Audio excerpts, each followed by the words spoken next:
We're about to hit the road. It is 150 miles to Truth or Consequences, and we're going to be spending one night there. It should only take us about 2 hours to drive. Excited! This is our $500 road trip to Truth or Consequences in New Mexico. This road trip actually cost us less than $500, but whenever we do a weekend road trip, we give ourselves a $500 budget. We have found that $500 is more than enough for accommodations, gas, meals, and activities. When we travel, we try to spend local as much as possible rather than going to chains. But this trip ended up costing us less than $500 for a pretty sad reason, but I'll talk more about that later. We started this trip on Sunday, November 29th, which is our monthly anniversary. We always try to do something fun on our monthly anniversary. It's a great excuse to get out and do something together. When our monthly anniversary falls on a weekend, we try to take a weekend road trip since it only happens a couple of times a year. We travel a lot to small towns around the Southwest. They each have their own unique charm and history that is often really unexpected and interesting. Truth or Consequences, which is usually called TRC, is located in southern New Mexico. It used to be called Hot Springs, New Mexico because of all the hot springs in the area. That's the main attraction in town. In the late 30s, there were 40 different hot spring spas, but now it's down to 10 small hotels and resorts that capitalize on the hot springs. We're going to be staying at Riverbend Hot Springs Hotel for their great views and amenities. TRC is also the closest city to Spaceport America, where Virgin Galactic is set to launch their space tourism trips from. On March 23rd of 1940, a radio game show called Truth or Consequences aired its first episode, hosted by its creator, Ralph Edwards. Truth or Consequences was basically an early version of Jeopardy! But instead of losing money when contestants got answers wrong, they would face consequences which were in the form of embarrassing stunts. In March of 1950, they announced a contest. On the 10th anniversary of the show, the host Ralph Edwards would air the show from the first town that renamed itself after the show. So on March 31st of 1950, Hot Springs, New Mexico officially changed its name to Truth or Consequences, New Mexico, and the show was broadcast from there the very next day. The host of the show visited the town during the first week in May for the next 50 years, in an event that became known as Fiesta. TRC still celebrates Fiesta each year on the first weekend in May in a parade that brings out the whole town. Here's a few pictures from the 2018 parade taken by Tim Kozdrawski, a New Mexico photographer and diorama model enthusiast whose name I'm sure I butchered. I'll include links to his Flickr in the description if you want to check out some of his pictures. The Fiesta has grown to include a beauty contest and stage concerts, and includes local celebrities like Miss Fiesta Pageant Queen and the Hatch Green Chili Queen. TRC is a 12.8 square mile city with a population of 5,700 in 2019. It is easily accessible just off of Interstate 25 that runs from Buffalo, Wyoming down to Las Cruces, New Mexico. If you blink as you drive by it, you'll miss it. It took us exactly 2 hours to get here. We went to our hotel first, but our room still wasn't ready. They were still cleaning it. So we took advantage and we're getting some food here at A&B Drive-In. We're getting a few things for lunch and dinner, that way we won't have to leave our soaking. But we try to support local as much as we can, especially when we're traveling to these small New Mexico towns. Yeah, we've been pretty big about supporting local since the start of the pandemic. So it feels good to do my piece in the economy. Contribute to the local economy. Yeah, honestly, because TRC is a very tiny town, so they really need the help. At A&B Drive-In, we bought food for both lunch and dinner so we wouldn't have to leave the hotel later. In total, we spent $30.54 on 4 meals at A&B Drive-In. After getting our food, we headed back to the hotel to get settled in for the day. When we stayed at Riverbend Hot Springs, we booked their casita, which is more expensive than what we usually book when we travel, but it was worth it for a couple of reasons. During COVID, when we travel, we always bring all of our own food with us.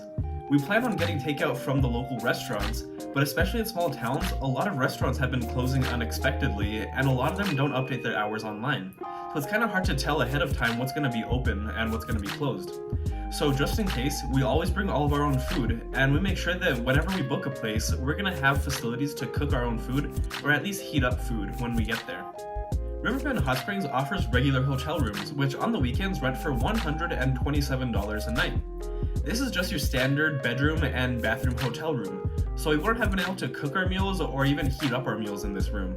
They also offer suites, which on the weekend go for $187 a night. These do have their own kitchen, so we would have been able to cook our own meals, but we also wanted to do a private soak in one of their private hot springs. They offer their private pools for $40 an hour. The casita costs $217 a night, which is only $30 more than the suite. Besides having its own kitchen, the casita has the added benefit of having its own private pool attached. If we used our private pool for at least 45 minutes, which is $30 worth in one of their private pool rentals, then we would get our money's worth out of spending that extra $30. We used our private pool for several hours on Sunday afternoon, and then again on Monday morning, so we definitely got our money's worth out of spending that extra $30. But before settling in for the night and using our private pool, we decided to head over to the common pools that the resort has, because these have a fantastic view. We got there just in time for sunset, and nothing beats a New Mexico sunset. The next morning for breakfast, we went to El Farro, one of only 3 local restaurants that was open that morning. You can tell how relaxed I am based on how messy my hair is. I forgot to record a video of this food because I was so excited to get back in the pool, but I can tell you it was very delicious. At El Farro, we spent $12.91 on 2 meals. After taxes, our hotel stay came out to $249.10. Whenever we road trip, we also travel with a lot of our own snacks and drinks, so I'll throw in another $20 for snacks and drinks. With my bouncy OBD2 port reader, I'm able to keep track of how much gas my car uses. For the drive to and from TRC and a little bit of driving around town, we use 9.85 gallons of gas. With gas priced at $1.99 per gallon at Costco, that means we use $19.60 worth of gas. The total for our trip came out to $332.15, which is $167.85 under our $500 budget. The reason for this is that a lot of things in town were closed.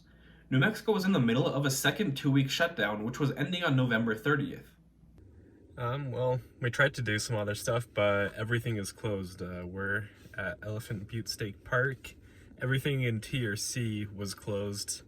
All the little businesses, most of the restaurants, and so is the state park. So I guess we're just driving back home today.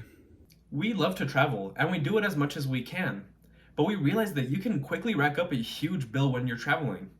Road trips can help you reduce a lot of those costs. Like I said before, whenever we take a weekend road trip, we give ourselves a $500 budget. That's more than enough to cover our food, our gas, our accommodations, and our activities. We've been doing these road trips for a while, but during COVID, it's been a completely different experience. Road trips allow you to be in your own isolated bubble with very limited human contact, which is also a plus since we're both introverts. This year, we've mostly stayed within our own state, which has given us the chance to explore a lot of small towns that each are very unique and have their own charm and history. The most important thing to do before you travel is to research what there is to do in the city you want to visit. Most cities have a lot of fun attractions that you can check out, but there's also state and national parks all over the country, and a lot of these are really great hidden gems. You can also look up ahead of time what you want to eat, and see if any of the locals have a must-try restaurant. Another great way to save money is by staying at locally owned hotels or at Airbnbs. Not only are you going to be supporting a local business, but you're also going to be getting very unique stays, and sometimes with much better amenities than a national chain.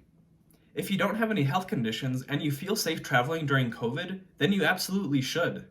You're going to be getting a very unique perspective on the world, while also saving a lot of money since a lot of businesses have lowered their prices to try and attract more customers right now.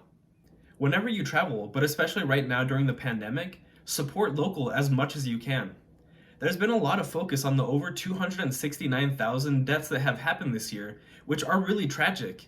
But nobody's talking about the over 160,000 small businesses that have also died this year.